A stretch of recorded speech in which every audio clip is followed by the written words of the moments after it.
నమస్తే, welcome to question hour. Drugs నిర్మూలనకు ప్రభుత్వాలు కఠినమైన చర్యలు తీసుకుంటున్నాయి. డ్రగ్స్, గంజాయి సాగు, అక్రమ రవాణాను అడ్డుకోవడానికి సరిహద్దుల్లో, విద్యా సంస్థల్లో తనిఖీలను ముమ్మరంగా చేస్తున్నారు. డ్రగ్స్ సరఫరా చేస్తున్న వారికి కఠినమైన శిక్షలు పడేలా ప్రత్యేకమైన నిపుణుల బృందాలు కూడా పనిచేస్తున్నాయి. డ్రగ్స్ వినియోగించే వారిని గుర్తించేందుకు ప్రత్యేక టెస్టింగ్ కిట్లను కూడా అందుబాటులోకి తెచ్చారు. అయినప్పటికీ డ్రగ్స్ వాడకం తగ్గడం లేదు. తాజాగా డ్రగ్స్ నిర్మూలనపై కేంద్ర ప్రభుత్వం చర్యలను వేగవంతం చేసింది. భారత లక్ష్య సాధనలో యువత ఆరోగ్యమే అత్యంత కీలకమని ప్రధాని మోదీ తెలిపారు. వికసిత్ భారత్ సంకల్ప్ అభియాన్లో భాగంగా మాదక ద్రవ్య రహిత యువత కార్యక్రమాన్ని నిర్వహించారు. యువత భవిష్యత్తును నిర్వీర్యం చేస్తున్న డ్రగ్స్ మహమ్మారిని తరిమి కొట్టేందుకు కేంద్ర ప్రభుత్వం ప్రణాళికాబద్ధంగా ముందుకు వెళుతోందంటూ కూడా అన్నారు. కేవలం ఓ వ్యక్తి కోసమో, ఓ కుటుంబం కోసమో ఈ ఉద్యమం చేయడం లేదని దేశం కోసం చేస్తున్నామన్నారు. యువతను మత్తు నుండి దూరం చేయడానికి అవగాహన కార్యక్రమాలు మాత్రమే సరిపోతాయా? కాలేజీలు, యూనివర్సిటీలను డ్రగ్స్ ఫ్రీ క్యాంపస్లుగా మార్చేందుకు ప్రత్యేక కార్యాచరణ అవసరమా? డ్రగ్స్ పై అవగాహనను పాఠశాల స్థాయి నుంచే తప్పనిసరి చేయాలా? ఇప్పుడే అంశంపై చర్చిద్దాం.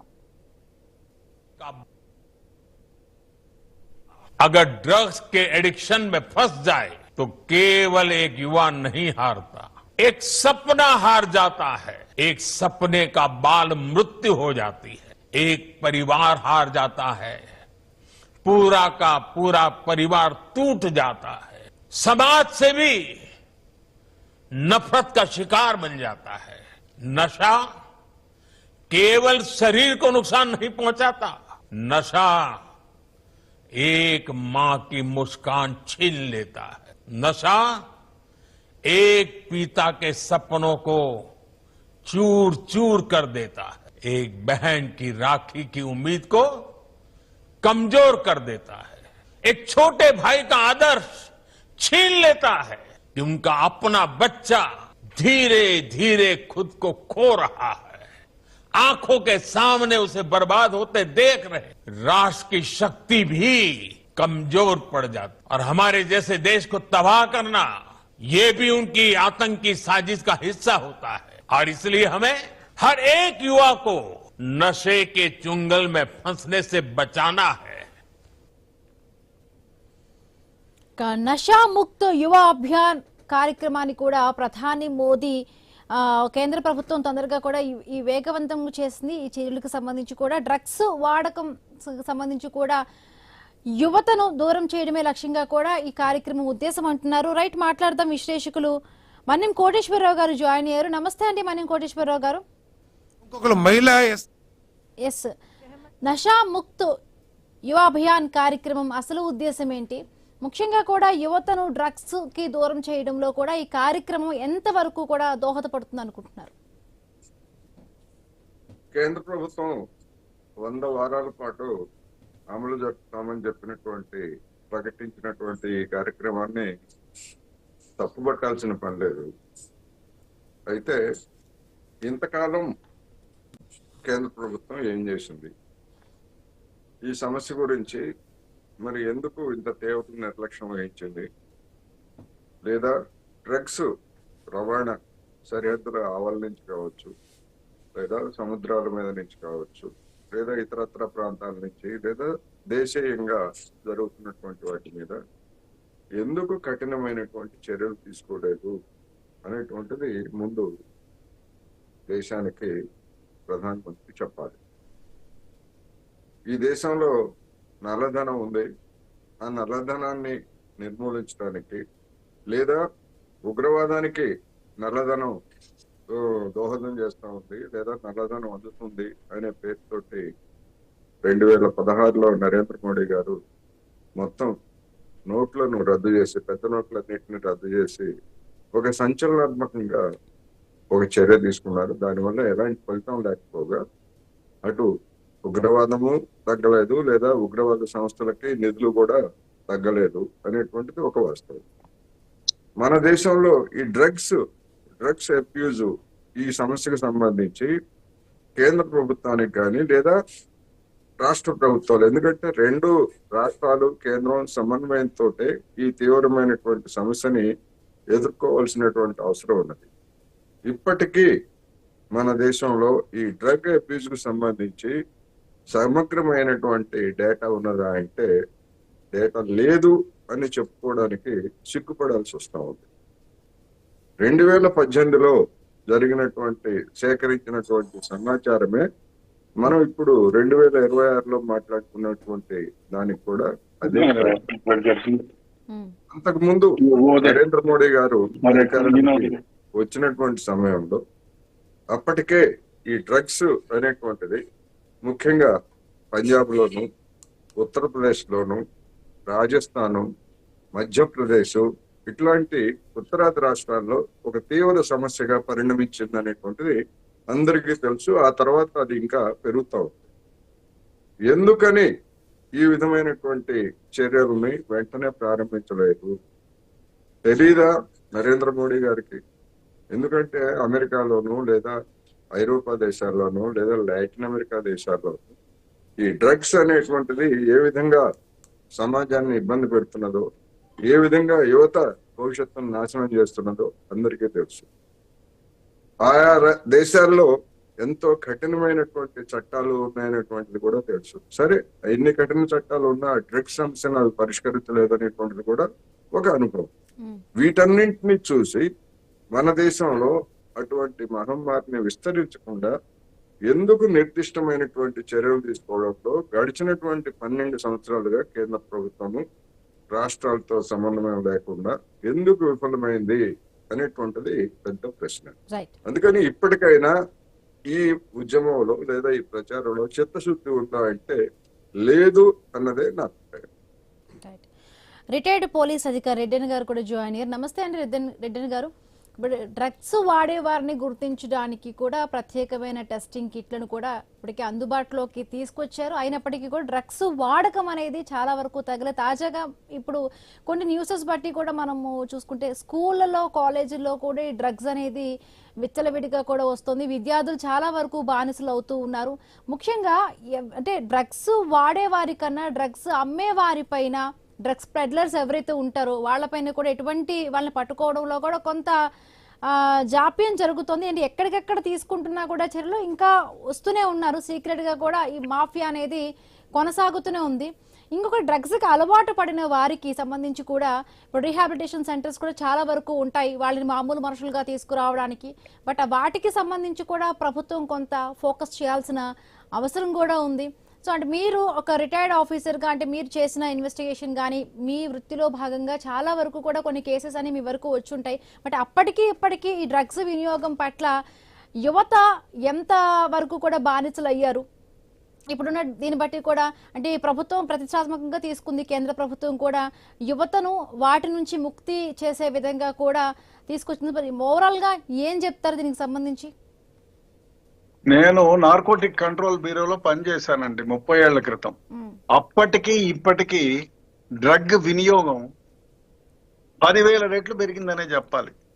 నేను నార్కోటిక్ కంట్రోల్ బ్యూరోలో పనిచేసేటప్పటికి ఇప్పటికీ సేవనం విపరీతంగా ఉంది. అప్పుడు ఎవరు చేసేవాళ్ళు అంటే ఏదో సన్యాసులు లాంటి వాళ్ళు, దిగంబరులు, వాళ్ళు వీళ్ళు ఏదో బిచ్చగాళ్ళు వాళ్ళు చేసేవాళ్ళు. కానీ ఇప్పుడు elite youth, especially 18 to 25 years మధ్య ఉండే వాళ్ళే ఈ డ్రగ్స్ కి మహమ్మారికి బానిసలు అవుతున్నారు. అదేవిధంగా అనేక రకాలైనటువంటి డ్రగ్స్ విపరీతంగా దొరుకుతున్నాయి. సేవనము అదే విధంగా తయారైంది, డ్రగ్స్ అదే విధంగా తయారైంది. ఒక నార్కోటిక్ కంట్రోల్ బ్యూరోలో ఒక ఆఫీసర్ని ఒక ఈ ఉడతా పంజాబ్ సినిమా చూసిన తర్వాత అడిగాను, ఏమయ్యా ఇది నిజమా పంజాబ్లో ఈ విధంగా జరిగేదంటే, సార్ ఆ సినిమాలో చూపించింది ఓన్లీ 15%, అంతకు ఎంత ఎక్కువ ఉందో చెప్పలేను. నార్కోటిక్ బ్యూరోలో ఉండే ఒక ఆఫీసర్ చెప్పిన మాటలు ఇవి. ఉడతా పంజాబ్ లో చూపిన దానికి ఎక్కువ రేట్లు అనాదిగా ఈ డ్రగ్స్ సేవనం విపరీతంగా ఉందని. అదేవిధంగా భారతదేశం మొత్తం పైన కూడా ఈ డ్రగ్స్ సేవనం విపరీతంగా పెరిగిపోయింది. దానికి అనేక కారణాలు ఉన్నాయి. నేను దాదాపు ఒక 10 సంవత్సరాలుగా నా వీడియోలను చూడండి, ప్రతిసారి చెప్పేది ఏమిటంటే, అయ్యా దీనికి బానిసలయ్యే వాళ్ళ సంఖ్య యూతే. దీనికి కారణం ఏమిటి? తల్లిదండ్రుల ప్రోత్సాహం అసలు లేనే లేదు. తల్లిదండ్రులు వాళ్ళ ఇద్దరు సంపాదించి పిల్లోడిని మంచి స్కూళ్ళలో చేయాలా, కాలేజీలో చేర్చాలా, వాళ్ళకి మంచి సదుపాయాలు ఇవ్వాలని చూస్తున్నారు కానీ ఎథిక్స్ గురించి కానీ మారల్స్ గురించి కానీ వాళ్ళు ఏం చేస్తున్నారనే తీరుబాటు లేకుండా పోతుంది. స్కూల్ నుంచి కాలేజీ నుంచి వస్తే వాడితో కూర్చొని ఒక అరగంట మాట్లాడే పరిస్థితి తల్లిదండ్రుల దగ్గర లేదు. ఎంతసేపు సంపాదించి వాళ్ళకి మంచి అవసరాలకు సంబంధించి మించి డబ్బులు ఇవ్వాలా, మంచి కాలేజీలో చేర్చాలా అనే తపన పడుతున్నారు తప్ప అరే మంచి క్యారెక్టర్ లేదు, ఎథిక్స్ లేవు, మారల్స్ లేవు అనేది చెప్పటం లేదు. తల్లిదండ్రులు వాళ్ళతో సమయం గడపటంలా. ఇక కాలేజీల్లో స్కూళ్ళల్లో పోతే 99, 98, 99 అనే చెప్తున్నారు తప్ప అరే ఎవడు స్కూల్లో టీచర్ చెప్తూ ఉంటే లెసన్ వినకుండా పడుకునే వాళ్ళు ఎవడు, నిలబడుకునేవాడు ఎవడు, వాడికి ఏమైనా డ్రగ్స్ సేవించినాడా అనే విషయాన్ని గమనించే వాళ్లే లేకపోయినారు. నేను 10-15 సంవత్సరాలుగా చెప్తూనే ఉన్నాయా, కాలేజీలలో స్కూళ్ళల్లో ఒక డ్రగ్స్ ను సంబంధించి డ్రగ్స్ తీసుకుంటే వాడి జీవితాలు ఏ విధంగా బుగ్గుపాలవుతాయి, ఏ విధంగా నాశనం అయిపోతాయని ఒక పాఠ్యాంశంగా పెట్టండి. 5 మార్కులకో 2 మార్కుల కోసమైనా వాళ్ళు చదువుతారు. చదివి అమ్మో డ్రగ్స్ తీసుకుంటే ఈ విధంగా నాశనం అయిపోతారు అనే వ్యవహారం వాళ్ళ మనలోకి ఎక్కుతుంది. ఆ విధంగా కూడా కొంచెం నిరోధించిన వాళ్ళం అవుతామని చెప్పి చెప్తున్నాం. కానీ అది జరగటంలా, ఎక్కడా పెట్టలేదు. అదేవిధంగా డ్రగ్స్ కేసుల్లో ఇన్వెస్టిగేషన్ కూడా పొరపాట్లు జరుగుతున్నాయి. ఈ డ్రగ్స్ ఏమంటే స్పెషల్ డిపార్ట్మెంట్ లేదు. సిఐడిలో narcotic control bureau, central government లో ఒకటి ఉంది. దాదాపు 10 డిపార్ట్మెంట్లకు దీనిపైన అవగాహన ఉంది, కేసులు పెట్టే అధికారం ఉంది. అయినా ఎవరికి వారే యమునా తీరేని కోఆర్డినేషన్ లేదు. అందువల్ల కూడా కేసులు. అదే విధంగా పోలీసులు ఎఫ్ఐఆర్లు కట్టేసి వదిలిపెట్టుకుంటున్నారే తప్ప ఇప్పుడు ఎఫ్ఐఆర్ కట్టిన తర్వాత ఇన్వెస్టిగేషన్ ప్రాసెస్ నార్కోటిక్ మామూలు కేసుల్లో ఇన్వెస్టిగేషన్ వేరే, నార్కోటిక్ కంట్రోల్లో ఇన్వెస్టిగేషన్ వేరే. నార్కోటిక్ కంట్రోల్లో నార్కోటిక్ కేసెస్ లో ఇన్వెస్టిగేషన్ నార్కోటిక్ యాక్ట్ ప్రకారం చేయాలి. దానికి మ్యాండేటరీ ప్రొవిజన్స్ 42 ప్రొవిజన్స్ ఉన్నాయి. దాని ప్రకారం ఇన్వెస్టిగేషన్ చేస్తే డెఫినెట్ గా 20 సంవత్సరాలు పైబడి జైలు శిక్ష వస్తుంది. శిక్షలు కఠినంగానే కానీ ఇన్వెస్టిగేషన్ సరైన పద్ధతిలో జరగక కేసులు వీగిపోతున్నాయి ఒకటి. ఇంకోటి ఏమంటే ఎలక్ట్రానిక్ మీడియా, ప్రింట్ మీడియా దీని గురించి ప్రజల్లో అవగాహన కల్పించేది పోయింది. ఎప్పుడో కేసులు పడినప్పటికే పెట్టుకుంటున్నారు. అదేవిధంగా ప్రభుత్వాలు కూడా నిమ్మకు నీరెత్తినట్టు ఉండిపోతున్నాయి. ఇది ముఖ్యంగా ఇప్పుడు కేసులు ఉన్నాయి. అయ్యా స్పెషల్ కోర్టులో ఒకటి పెట్టి ఇవాళ నార్కోటిక్ డ్రగ్ కేసులో అరెస్ట్ అయితే 1 సంవత్సరంలో వాడికి జైలు శిక్ష వస్తే వాడికి ఇది ఉంటుంది. 20 ఏళ్ళు, నేను 15 ఏళ్ల తర్వాత కోర్టుకు పోయి చెప్పినాను. ఎందుకంటే కోర్టులలో స్పెషల్గా ఒక కోర్టు ఉండి దాంట్లో నార్కోటిక్ యాక్ట్ సంబంధించిన కేసులు విచారణ జరిపి మంచి ఇన్వెస్టిగేషన్ చేసి త్వరితగతిన చార్జ్ షీట్ వేసి త్వరితగతిన చేసి వాడికి 10 ఏళ్ళలో 8 ఏళ్ళలో జైలు శిక్ష పడితే మిగతా వాళ్ళు కూడా అమ్మో అని భయపడతారు. 20 ఏళ్ళు నడిచిన కేసులు ఉన్నాయి. సో ఆ విధంగా delay in investigation, delay is definitely it effects on the case. ఆ విధంగా అన్యాయం జరుగుతుంది కేసులకు కూడా. సో జడ్జిల సంఖ్య తక్కువ ఉన్నారు, పోలీసులు కేసులు ఈ విధంగా వీగిపోతున్నాయి, ప్రజల్లో ఏ విధంగా భయపడుతుంది. అదే విధంగా తల్లిదండ్రుల దగ్గర, టీచర్ల దగ్గర ఇక్కడ వాళ్ళకి అవగాహన లేని పరిస్థితి. ఆ విధంగా డ్రగ్స్ కు బానిసలై తమ జీవితాలను బుగ్గిపాలు చేసుకుంటున్నారు. అనేక విషయాలు ఉన్నాయి ఈ డ్రగ్స్ గురించి చెప్పాలంటే. డ్రగ్స్ మహమ్మారి బాధిన పడితే బయటికి రాలేరనే విషయం ఎంతమందికి తెలుసు? ఏదో చాలా మంది యువత డ్రగ్స్ బారిన పడితే ఇంకో వ్యవహారం మీకు ఇది గమనించాల్సిన విషయం. తల్లిదండ్రులు ఒక దగ్గర నా కౌన్సిలింగ్కి వస్తే అయ్యా ఇది ఫలానా డాక్టర్ బాగా చూస్తాడయ్యా, ఆ హాస్పిటల్లో ఆశా హాస్పిటల్లో అడ్మిట్ చేయండి అంటే అమ్మో మా ఇంటి పరువు పోతుందండి, మేము ఎట్లా అడ్మిట్ చేస్తాము, మా అబ్బాయి డ్రగ్స్ కు బానిస అయినాడంటే మా బంధువులు ఏమనుకుంటారు, స్నేహితులు ఏమనుకుంటారు, మాకు పెళ్లి కావాల్సిన పిల్ల ఇంట్లో ఉంది, ఈ విధంగా అంటున్నారు. అయ్యా వాడి జీవితాన్ని పోతుంది, దాన్ని మీరు సరిదిద్దుకోవాలంటే ఈ విధంగా చేయాలా? అది జరగటంలా. ఇలా 1000 రకాలైనటువంటి కారణాల వల్ల భారతదేశం మొత్తం పైన డ్రగ్స్ మహమ్మారి విపరీతంగా 1000 పడగల విప్పి నాట్యం ఆడుతున్నది. కోటేశ్వరరావు గారు, ఇప్పుడు డి అడిక్షన్ సెంటర్స్ చాలా వరకు కూడా ఇప్పుడు డ్రగ్స్ కి యువత అంతా బానిసలు అవుతున్నారు. బట్ వాడి రీహాబిలిటేషన్ సెంటర్స్ ఇప్పుడు ఎంత వరకు కూడా ఉన్నాయి? అంటే ఈ చర్యలు తీసుకోవడం డ్రగ్స్ మహమ్మారి నుంచి బయటపడాలి అంటూ కూడా యువతను మేల్కొల్పే విధంగా సందేశాలు ఇవ్వటం బాగుంది. బట్ ఎవరైతే ఎడిక్ట్ అయ్యారో వాళ్ళకి తగ్గట్టుగా కూడా ఎంతవరకు కూడా ఈ సెంటర్స్ ఉన్నాయి అనేది ఒక ఫస్ట్ పాయింట్. ఇంకొకటి, చాలా వరకు కూడా డ్రగ్స్ తీసుకున్నారని మనం చాలా న్యూస్లో మనము చెప్తూ ఉంటాం, మీరు అనలిస్టులు కూడా చాలా వరకు కూడా వచ్చిన సందర్భాలు ఉన్నాయి. పెద్ద పెద్ద పొలిటీషియన్స్ కొంతమంది దొరుకుతూ ఉంటుంటారు, రాజకీయ నాయకులు కానీ లేకపోతే సినీ పొలిటీషియన్స్. వీళ్ళు చేసినప్పుడు కూడా అంటే ఆ రోజు మనం చదువుతాము, తర్వాత ఆ కేసుకు సంబంధించి కూడా ఎక్కడా మనం చదివిన దాఖలాలు ఉండే వాళ్ళకి శిక్ష పడినట్టు కూడా ఎక్కడా ఉండదు. ఇందాక రెడ్డన్ గారు కూడా మాట్లాడుతూ కూడా చాలా వరకు కూడా వీటికి సంబంధించి ఉన్నా కూడా కొంత సమన్వయ లోపం ఉంది, కొంత మేనేజ్మెంట్ కూడా చేసే విధంగా కూడా ఉన్నట్టుగా కూడా మాట్లాడుతున్నారు. నిజంగా సామాన్యులకైతే ఒకలాగా, కొంత పలుకుబడి డబ్బు పరపతి ఉన్న వాళ్ళకి ఒక రకంగా కూడా ఇలాంటి కేసెస్ బట్టి మనం అర్థం చేసుకోవచ్చా? రెడ్డన్ గారు చెప్పింది 100% వాస్తవం.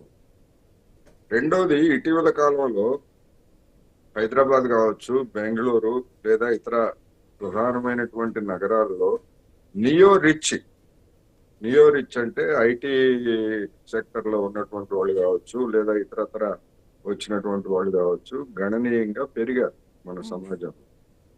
అటువంటి వాళ్ళు వీకెండ్స్ లో రిసార్ట్ల పేరుతోనో లేకపోతే ఫామ్ హౌస్ల పేరుతోనో పెద్ద ఎత్తున తీసుకుంటూ ఈ డ్రగ్స్ సేవించడానికే ఈ వీకెండ్స్ ఉపయోగిస్తున్నటువంటి ఉదంతాలు కూడా చాలా ఉన్నాయి. ఎన్ని కేసులను పట్టుకున్నారు అంటే, పట్టుకున్నటువంటి కేసులు చాలా తక్కువ, సముద్రంలో కాకిరెట్ లాంటివి. మరి ఇటువంటి పరిస్థితి అందరికీ తెలుసు. సమాజంలో కూడా రెడ్డన్ గారు చెప్పినట్టు తల్లిదండ్రులు పట్టించుకోకపోవడం, ఒకవేళ తెలిసిన తర్వాత కుటుంబ ప్రతిష్ట గురించి ఈ విధమైనటువంటి నిర్లక్ష్యం కూడా ఉన్నమాట వాస్తవం. రెండోది, ఇప్పుడు ఇటీవల కాలంలో మొన్న సిజేపీ ఆందోళన సందర్భంగా ముంబై పోలీసులు ఆందోళనలో నిరసన తెలియజేసినటువంటి వాళ్ళ మీద మీ మీద డ్రగ్స్ కేసులు పెడతామని చెప్పేసి, అంటే ఒక బెదిరింపులకు కూడా దీన్ని ఒక ఆయుధంగా మార్చుకునేటువంటి ధోరణి కొంతమంది అధికారులు సిబ్బందిలో ఉన్నదనేటువంటిది నిజంగా చాలా గర్హనీయం. అంతేకాదు, నాకు తెలిసినటువంటి 2-3 ఉదంతాల్లో ఆ విధంగా పట్టుబడినటువంటి పిల్లల తల్లిదండ్రులు, బంధువుల నుంచి పెద్ద మొత్తంలో డబ్బు వసూలు చేసి వాళ్ళ మీద కేసులు లేకుండా వదిలేసినటువంటి అవినీతి పరులైనటువంటి కొంతమంది అధికారులు కూడా ఉన్నారు. అందుకని మన సమాజంలో ఏవైతే ఉన్నాయో వాటికి ప్రతిబింబంగా ఈ దర్యాప్తు బృందాల్లో ఉన్నటువంటి అధికారులు కావచ్చు, శాఖల్లో ఉన్నటువంటి వాళ్ళు కూడా ఉన్నారు. అందుకని కేంద్రం, ప్రభుత్వాలు రాష్ట్రంలో కానీ కేంద్రంలో కానీ సీరియస్నెస్ లేకపోతే తల్లిదండ్రుల్లోనూ ఆ విధమైనటువంటి చైతన్యం కలగట్లేదు. సరే, యువతి యువకుల్లో కూడా ఆ విధమైనటువంటి చైతన్యం, ఎందుకంటే అది ఈజీ, అది సేవించడం అనేటువంటిది ఈజీ. ఎందుకంటే వాళ్ళ చేతుల్లో డబ్బులు, పుష్కలంగా డబ్బులు ఉంటున్నాయి. గతంలో గంజాయి దమ్ము కొట్టేవాళ్ళు, లేకపోతే ఇట్లాంటి ఇప్పుడు మఠాల్లో సన్యాసులు, ఇట్లాంటి అది అందరికీ తెలుసు. ఇప్పటికే అది ఉన్నది. కానీ ఆధునికమైనటువంటి డ్రగ్స్ అనేటువంటివి ఈ నియోరిచ్ లో కూడా నడమంత్రపు సిరి వచ్చినటువంటి వాళ్ళ పిల్లలు ఎక్కువగా ఉంటున్నారు. వాళ్ళ పిల్లలతో పాటు నడమంత్రపు సిరి వచ్చినటువంటి యువతి యువకులు, ఐటీ రంగంలో కొంతమందికి అనూహ్యమైనటువంటి వేతనాలు వచ్చినటువంటి వాళ్ళు కూడా చూస్తున్నారు. అందుకని ఇది ఒక సామాజిక సమస్యగా మారింది. ఇటువంటి సామాజిక సమస్యని కేవలం ప్రచారంతోనే మాత్రమే అరికట్టగలమని కేంద్ర ప్రభుత్వం భావిస్తే అంతకంటే ఫూలిష్నెస్ లేదు. అందుకని దీని మీద నిజంగా సీరియస్నెస్ ఉంటే ఇప్పుడు రిటర్న్ గా చెప్పారు, తాను 30 ఏళ్ల నాటికి ఇప్పటికి చూస్తే 10,000 రెట్లు పెరిగాయని చెప్పారు. మరి ఆ విషయం, ఆ కనీస జ్ఞానం మరి అధికారంలో ఉన్నటువంటి పార్టీలకి, నేతలకి లేదా? ఇది సమస్య, ఇవాళ ప్రధానమైనటువంటి సమస్య. అందరికీ తెలుసు, ఎవ్వరికీ బాధ్యత లేదు. ఈ పార్టీ ఆ పార్టీ అని నేను ఒక పార్టీ అని చెప్పలేదు. ఇవాళ కేంద్రంలో బీజేపీ ఉంది, కాంగ్రెస్ ఉంది, లేదా రాష్ట్రాల్లో వివిధ పార్టీలు ఉన్నాయి. ఎవ్వరికీ పట్టలేదు. అసలు అటువంటి వాళ్ళు కొంతమంది ఈ డ్రగ్స్ సరఫరాదారుల్లో ఉన్నటువంటి అవాంఛనీయమైనటువంటి శక్తులు కూడా రాజకీయాల్లో కూడా ఉన్నాయి. మరి దీన్ని అంత పుచ్చిపోతున్నది సమాజం, ఈ డ్రగ్స్, ఈ మహమ్మారి. అందుకని వాళ్ళు అధికారుల మీద, లేకపోతే అధికార పరిపాలనలో ఉన్నటువంటి వాళ్ళు చేస్తారా అంటే చెయ్యరు అన్నది ఇప్పటి వరకు రుజువైనటువంటి చరిత్ర. ఇక ముందు చేస్తారా, అలాంటి ఆశలు పెట్టుకోవాల్సినటువంటిది లేదు అనేటువంటిది. అందుకని మీడియా కావచ్చు, సమాజం కావచ్చు, లేదా రెడ్డన్న గారు లాంటి వాళ్ళు కావచ్చు, వ్యక్తులుగా ఎంత చేయగలరు? ఎవరైనా వ్యక్తులుగా చేసేది చాలా పరిమితం. కానీ ఒక వ్యవస్థ, కఠినమైనటువంటి వ్యవస్థ, సీరియస్ గా ఇంప్లిమెంట్ చేసేటువంటి వ్యవస్థ లేకపోతే మాత్రం రాబోయేటువంటి రోజుల్లో అమెరికా లాగానో ఐరోపా దేశాల లాగానో మరింతగా విస్తరించేటువంటి అవకాశాలు అయితే స్పష్టంగా కనిపిస్తాయి. ఎస్, ఫైనల్ గా రెడ్డన్న గారు, అంటే మీరు అప్పటికి ఇప్పటికీ చూసిన దాన్ని బట్టి కూడా చాలా వరకు పెరిగిపోయి అని చెప్తున్నారు.